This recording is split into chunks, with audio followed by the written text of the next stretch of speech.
This is The Opinions, a show that brings you a mix of voices from New York Times Opinion. You've heard the news. Here's what to make of it.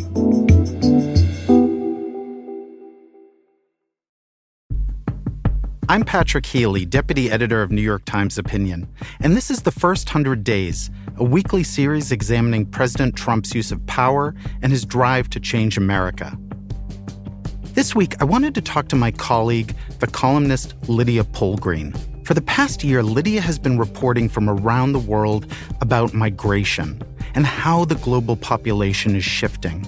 She's looked at who wins and who loses when a country decides there's too much immigration. In many of the wealthiest countries, like the United States, these changes have sparked a wave of conservative political victories and policies. Now, as we all know, Donald Trump campaigned on a promise of mass deportations. That hasn't happened in a widespread way yet. But his administration has started a very public clampdown in ways that courts have ruled unlawful or unconstitutional. Trump wants to utterly reshape immigration in America and how America sees immigrants. And I wanted to talk to Lydia about what he's doing here and where it may lead our society. Lydia, thanks for coming in today. It's a pleasure, Patrick. So, Lydia, I wanted to touch first on two cases that have been in the news and that you and I have both been watching. Kilmar Abrego Garcia, who was accidentally deported to El Salvador, and Rumeysa Ozturk, the student arrested from Tufts. How do you think about these two stories in the context of your years as a foreign correspondent and also as someone who has covered migration so deeply? Yeah, I think that both of these cases speak to something that goes really to the heart of the question of what kind of country we want to be. And for both of these cases, the way that, in a manner that seems to me completely lawless, the Trump administration seems to be trying to demonstrate a do not come here message, that they will exercise an extraordinary amount of discretion and power in deciding who is undesirable and seeking to remove them from this country without any sort of due process. And these cases to me speak to something that I think Americans have a really hard time wrapping their heads around, which is the idea that maybe people just won't want to come to the United States. Mm-hmm. We have these policies of restriction that are so harsh and so draconian that people might look around the globe and say, you know what, actually, like maybe that's not the place for me. Maybe there isn't the opportunity that I thought that there might be. And one of the things that I've done in my travels is really talk to a lot of people, particularly people who oppose migration, and ask them the question, how would it feel to live in a country that people wanted to leave rather than be a country that people wanted to come to? And the tension of that dynamic of people worrying that outsiders are going to come and take the good things that they have without appreciating that those outsiders wanting to come and participate in what you have rather than take, it gets lost on people. And I fear that the United States is becoming a country that really wants to turn its back on what it has gained from being a place that people want to come to. Lydia, you just got at something that puzzles me so much about this. For much of my lifetime, so many Americans took pride in the fact that people from El Salvador and Turkey, students from China or Western, Eastern Europe wanted to come to America. And now, as you were also saying, it seems like many people now seem very, frankly, comfortable with the idea that this administration wants to either stop some of those people from coming or actually remove them. As you look at our recent history, is there a moment that stands out to you that makes sense about why this kind of shift happened among Americans? Yeah, I mean, I've spent a lot of time just thinking about the polling on immigration in the United States, particularly at this moment where we've seen support for Donald Trump really crater on the issues that he has traditionally done quite well on. And the one place he's actually been above water is actually on immigration. And I think that what that reflects is a deep sense of unhappiness among Americans, and Americans really of all races and backgrounds, including Americans of immigrant backgrounds, a sense that things had just really gotten out of control. And I think that it's very easy to look at the situation that was unfolding under the Biden administration and say, we effectively had open borders, but we've had a kind of political kind of deadlock on migration for a very long time, right? There has not been a serious immigration reform bill in Congress since the 1980s. We're talking in the Reagan administration. And I think that when Americans talk about wanting to crack down on immigration, I think what they're really looking for is some sense of control and some sense that there is an orderly process, that they're quite happy for newcomers to come to the United States and join our community, but there needs to be some way for that to happen in an orderly fashion. And in the midst of that, I think you've had a very opportunistic Republican Party under Donald Trump that has realized that for them, blocking any sort of immigration reform is actually really good politics because it means you can use the specter of a huge flood of migrants coming into the country as a perpetual boogeyman that, this is why we need to be in charge because otherwise we're going to have some sort of invasion. And it's really worked well for them. And I think that what you're seeing when you poll the American people on this issue is actually a desire for compromise. They want something that makes sense. And instead, we're presented with a binary choice between open borders and what we're seeing right now, which is basically shipping people off to foreign gulags. And obviously, that's not the range of options. There is a huge range of options. But in the meantime, I fear that we're doing extremely serious and really long-lasting damage to the reputation of the United States as a global destination. Lydia, I'm having one of those moments of deja vu that you and I get after decades of working at the New York Times and being reporters. I just led this focus group of Trump supporters on Monday night, and the most animated part of the focus group by far was about immigration. And they touched on several of the words that you just touched on. This desire for some kind of control, a sense that things got out of control. A couple of them remember that moment in the summer of 2019 when all the Democrats who were running for president against Trump stood on a debate stage and raised their hand essentially for kind of sort of a sense of open borders. And these were people in the focus group who were Democrats who voted for Democrats in 2016 and 2020 and then flipped to Trump in 2024. They wanted the control that they thought that Trump could get, but they also felt that sense of the puzzle, what is the right outcome? And this is the thing, Lydia, about Trump. He promised to do a lot of the things when he was running for president that he is now doing. He was true to his word to some degree. But I think what so many people that I've heard from over these last 100 days have said is that they didn't expect students to being snatched on sidewalks by masked federal agents, that they didn't think things like that happened in America. And so I am wondering how you see this kind of ultimately playing out. Will Americans accept this for very long? Yeah, I think it's important to point out that the polling is on immigration broadly, but that when you ask about specific tactics and policies, the support plummets, right? Americans are, as recent polling captures it, are horrified by the masked agents that you talked about, the idea that people are being shipped off without due process. I don't think these are things that Americans by and large support. But I think that the reality is that perhaps they trust that Donald Trump will be able to make some kind of a deal without realizing that Trump's entire political project requires not making a deal. And in fact, there was a deal that Democrats in the Senate and Republicans in the Senate came together on. And Trump, who was not even president at the time, came in to block it, right? So clearly there's no desire. I think that one of the big themes that I've tried to hit on in this series that I've done about migration is that migration is actually a pretty rare phenomenon. It's at an all-time high, but at the same time, it involves just 4% of the population of the world, right? And so that means that 96% of the population of the world lives in the country where they were born. And if you really think about it and you imagine migrants as being human beings like you and me, then that makes sense. I mean, Yeah. to pick up and leave where you're from and go a long distance, leave everything behind, make a new life where you don't speak the language, where you might not know anybody, where your educational credentials will be devalued. That is actually just a huge, huge, huge thing to do. And I think that immigration reform that actually reflected the fact that people want to be able to seek out opportunity, but also go back to their country where they're from, and have some kind of back and forth. I mean, that someone might want to come and spend some time in the United States and then go back to where their family lives, where their culture is, and that we need to really imagine the full human lives of people who choose to come here and value those and think about ways to have a system that reflects that.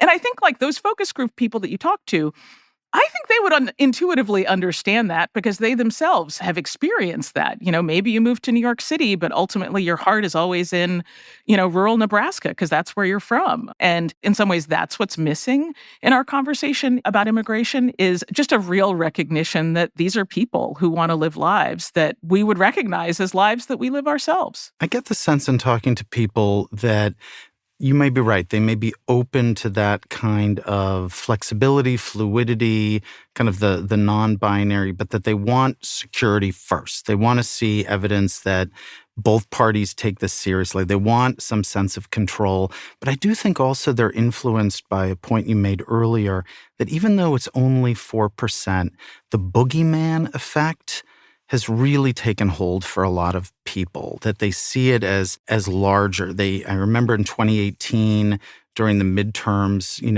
allies of President Trump tried to make it sound like there was going to be this invasion over the southern border that was going to reach Minnesota, and Minnesota was going to be in such danger. And it did briefly have like a real impact. And I empathize with a lot of these Americans who want some kind of change, who want to see that commitment first, but aren't quite sure what happens next. And Lydia, I have to say, I think the biggest question on my mind is I don't know whether Americans will ultimately accept, if we get there, armed military camps in the southern states that become full of migrants being deported. Because it sounds like if Trump really goes full-scale mass deportation, you may have some of these places erected and you may have images and stories coming out that will make Americans look themselves in the mirror and say,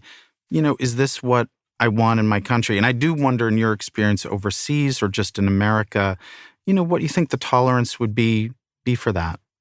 I think the tolerance could potentially be quite high. Yeah. I think we have these individual stories that are quite compelling. But I think that if you've been told over and over again that this is a crisis, and the answer is we can only solve this crisis by having these huge armed camps in parts of the United States.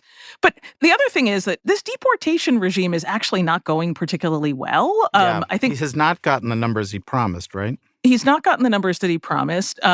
It seems to me that there's been a reluctance to do kind of mass roundups at workplaces. I mean, why are we hunting after students when, there's all of this kind of low-hanging fruit? And I think that what that reflects is the sort of real political reality, which is that, undocumented migrants are a really big part of the fabric of our communities and economies. And at the end of the day, the price that Americans would have to pay in terms of the way that their lives would change is just intolerable. I mean, we already have a crisis in housing construction and small business owners who are facing worker shortages. And I think that the solutions that are being offered by the Trump administrations are, I'm using air quotes here, solutions that actually have huge, huge, huge knock-on effects that people are not going to like. And I think that that becomes a real political problem. And I think that that's why you're seeing them, have this kind of opportunistic plucking people off the streets approach. Lydia, I want to dig into the series on migration that you've been working on, and particularly the fact that while so many countries have enacted policies to keep migrants out, countries across the world are going to need them more than ever, as you were just saying, whether it's because of jobs or, frankly, because of plunging birth rates. What has your reporting revealed? I should say that this series actually predated Trump coming back to office. But I think that what I've seen is that there is just an absolutely huge mismatch between the needs of societies that are, as you said, facing hugely declining birth rates and have like very, very real worker shortages. But I think also need the new blood, the new dynamism, the new ideas that migration has reliably brought, particularly when people from poorer countries migrate to wealthier countries. They bring with them new perspectives and new ways of thinking that I think have really brought a tremendous amount of innovation to the countries where they arrive. And I think that that is a story that we've been very used to celebrating. And it was not until the Syrian civil war, when huge numbers of Syrians really had no choice but to leave Syria, and about 1 million of them went to Europe, it sort of started this cascade of events, I think, that have defined our politics ever since. Calling into question the core tenets of the post-war Yes. agreements about refugees and how, we have a responsibility to provide asylum to people. And we've just been living in the shadow of that ever since. And it strikes me, though, that it's not just about people. I mean, people, I think, are ultimately manifestations of a broader set of questions about human progress and about globalization.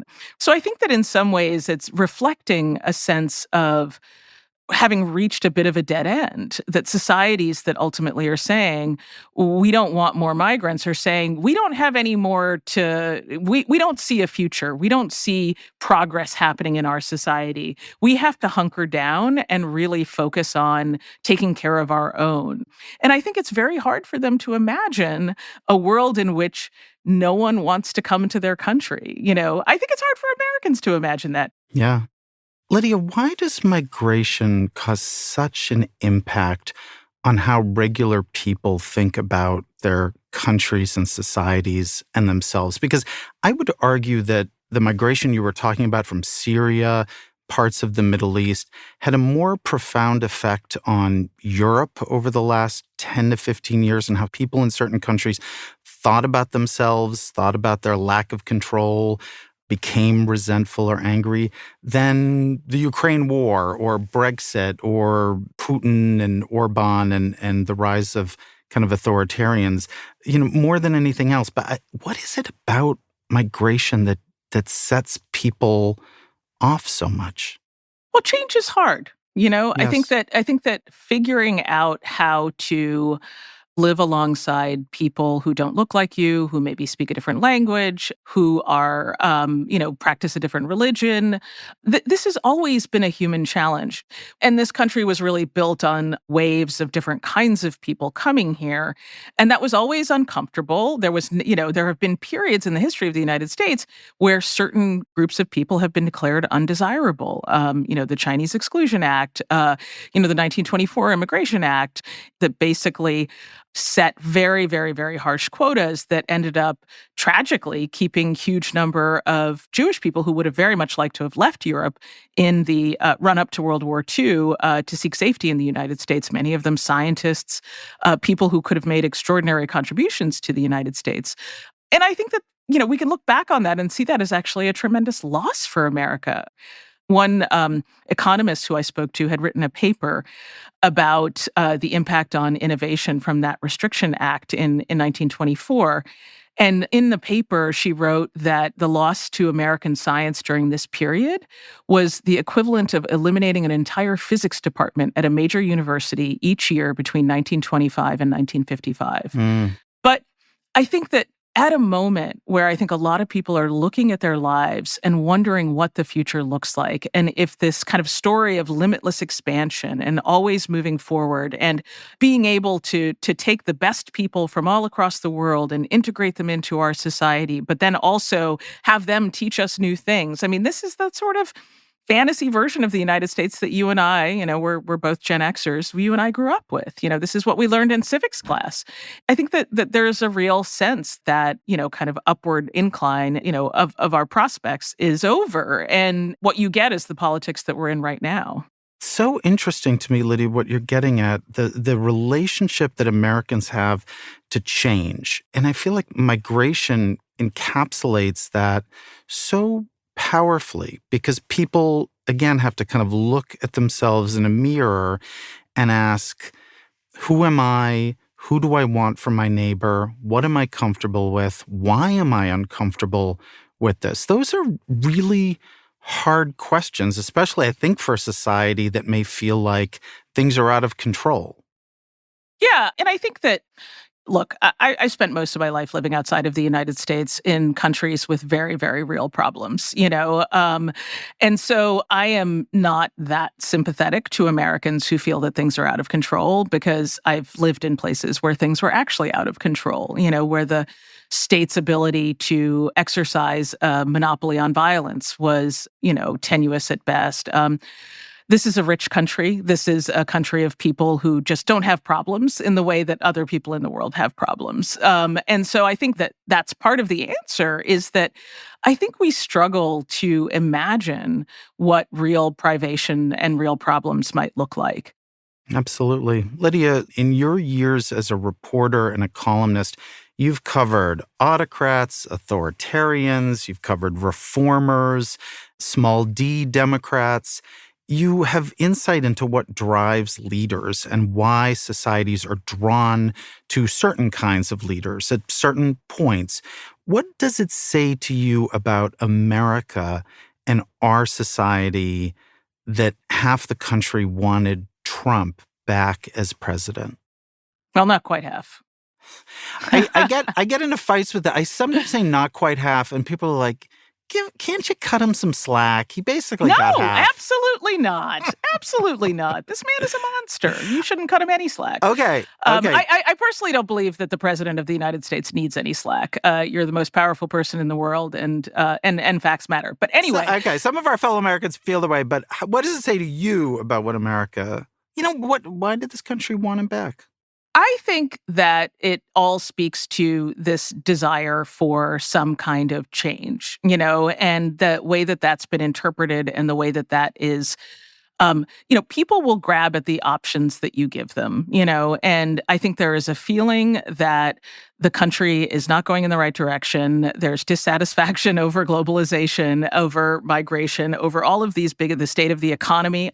There's just all of this roiling dissatisfaction under the surface.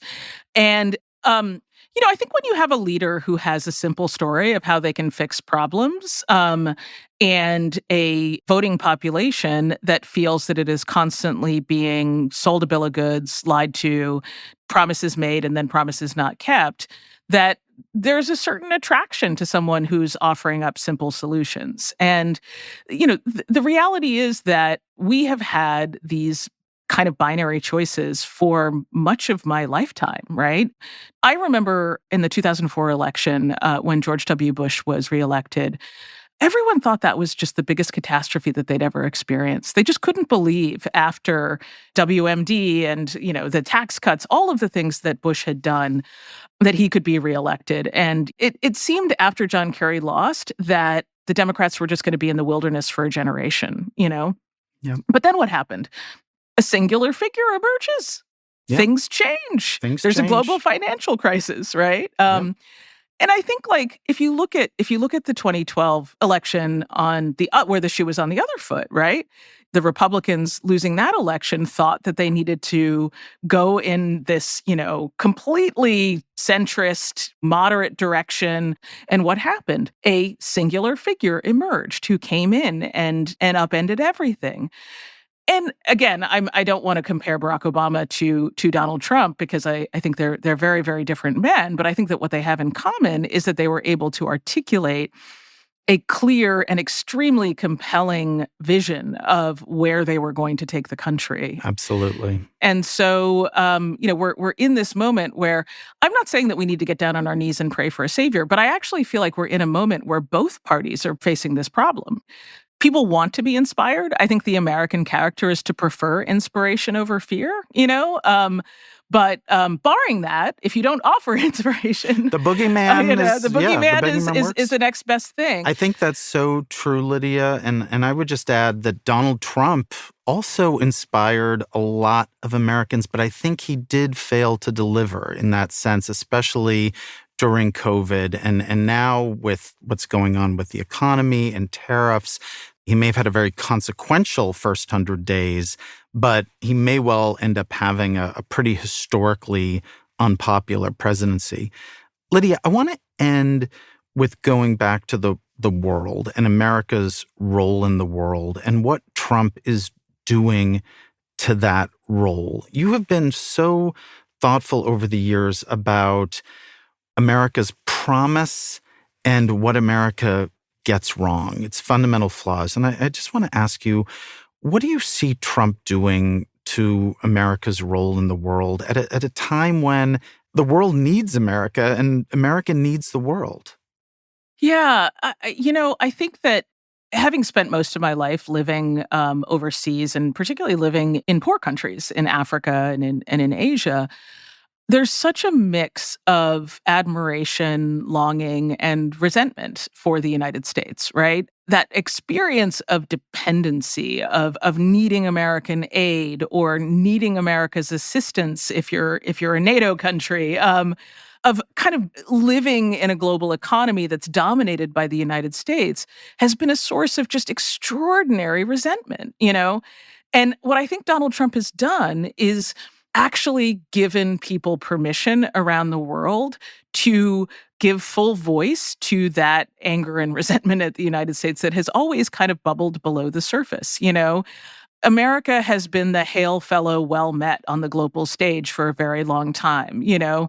People are happy to see us, but then also resent our self-satisfaction and our wealth and our military power, but then also depend on it. And so I think that, and not to get too psychoanalytic about all of this, but I think that what we're seeing right now is in some ways an almost euphoric sense of liberation from having to pretend that America is some kind of benevolent player in the world and that all has been well in the global compact that's set by America. And I just think it's going to be fascinating to see how the world reorients itself. And I think the United States will lose. I think the United States will lose a lot from not being part of those conversations. That's the knock-on effect that I really wonder about Trump, Lydia. If Americans are kind of tired of the world and want to break from it, and the world is tired of America and Donald Trump and doesn't trust this country, what does that lead to? Yeah, I mean, the United States doesn't really have a lot of experience of being just one of many countries in the world in the past century, right? We don't know what it's like, for people not to want to trade with us or not to want to come to us or not to want to use our money. And I think that it's very hard for Americans to imagine what it's like to be more isolated. I mean, my mother's from Ethiopia, and for many years she traveled on an Ethiopian passport. And, she'd get pulled aside at the Frankfurt airport and couldn't go into the city with us when we had a long layover because they suspected that she was going to abandon her husband and children and live on welfare in Germany. I don't know what they suspected. And so it's been really striking to me to see the number of Americans who are thinking should I be thinking about building a life somewhere else? Do I need options? America was the world's option. And, if it's no longer the option for outsiders, what does that mean for America? And what does that mean for our options? And I think we're headed for a period, if things go on this continued trajectory, of profound decline. Lydia, thanks so much for joining me. This was great, Patrick. Thank you so much for your really thoughtful questions.